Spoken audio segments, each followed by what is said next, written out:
સુરતના ઉમરપાડામાં ધોરણ 9ની વિદ્યાર્થીનું શંકાસ્પદ સુરતના ઉમરપાડામાં ધોરણ 9ની વિદ્યાર્થીનું શંકાસ્પદ આદર્શ નિવાસી હોસ્ટેલમાં 14 વર્ષીય યશવી વસાવા નામની વિદ્યાર્થીનું બેભાન હાલતમાં મળી આવી હતી. હોસ્ટેલના કર્મચારીએ પરિવારને જાણ કરતા પરિવારજનો હોસ્ટેલ દોડી આવ્યા હતા. વિદ્યાર્થીનીને સારવાર અર્થે હોસ્પિટલ લઈ જતા સારવાર દરમિયાન મોત નીપજ્યું છે. હોસ્ટેલ તરફે વિદ્યાર્થીને ટોર્ચર કરવામાં આવતા હોવાનો પરિવાર આક્ષેપ કર્યો છે. પરિવારે પોલીસ સમક્ષ કડક કાર્યવાહીની માંગ કરી છે. ઉમરપાડા પોલીસે વિદ્યાર્થીનીની મૃતદેહ સિવિલ હોસ્પિટલ પીએમ અર્થે મોકલી કાર્યવાહી હાથ ધરી છે. અહેવાલ માં ન્યૂઝ સતીશભાઈ કુંભાણી, સુરત. મારું નામ નીતેશભાઈ મુરજીભાઈ વસાવા છે. જે મરનાર છે એ મારી ભાંજી છે, સોગી. હું એમના મામા થતો સોગો. અમને સ્કૂલમાંથી આદર્શમાંથી એવું માહિતી મળી કે તમારી 4 વાગે તમારી છોકરી બીમાર છે તો તમે સ્કૂલે આવો.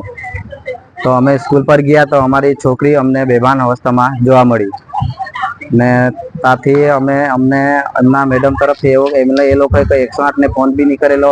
અમે આવ્યા તો અમારા બાઇક પરથી અમે દવાખાને સરકારી હોસ્પિટલ લઈ ગયા ને ત્યાંથી અમને સરકારી હોસ્પિટલમાંથી એમનું મોત નીપજ્યું ને અમને શંકાસ્પદ છે.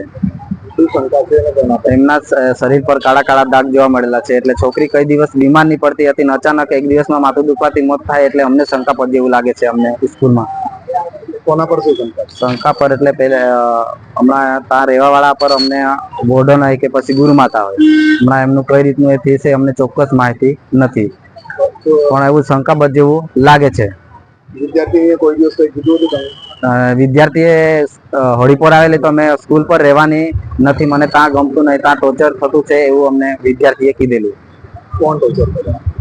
સ્કૂલમાં વોર્ડન ટોર્ચર કરતા છે એવું કઈ અમારી દીકરી અમને કીધેલું. શું માંગ છે? અમારી દીકરીને સાચો ન્યાય મળવો જોઈએ એ અમારી માંગ છે.